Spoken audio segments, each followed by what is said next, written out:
Have you ever noticed, AJ, that it's almost like you've had two careers?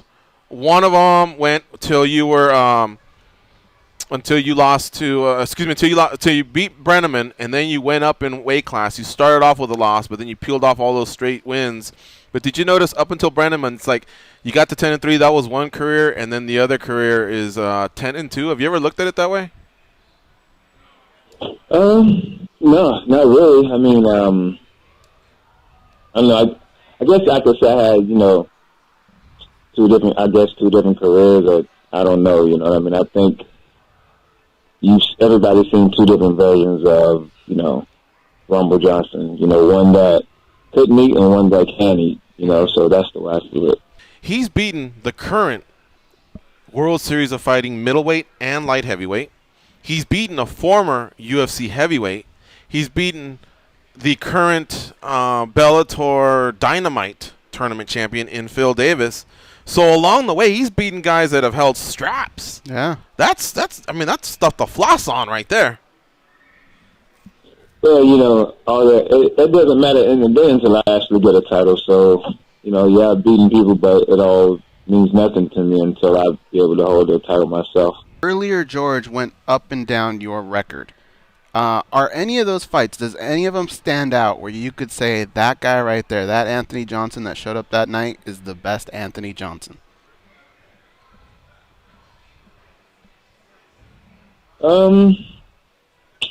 Honestly, I don't know. I think my best fight I've ever had, in my opinion, was it's two fights. It was Phil Davis on my debut back in UFC, I guess, at 205. Whenever I fought not Chad Reiner, but Kevin Burns in the rematch. I think those two were my best performances by far in any of my fights. What played into that? Was it just good training camp? What made you perform like that those nights?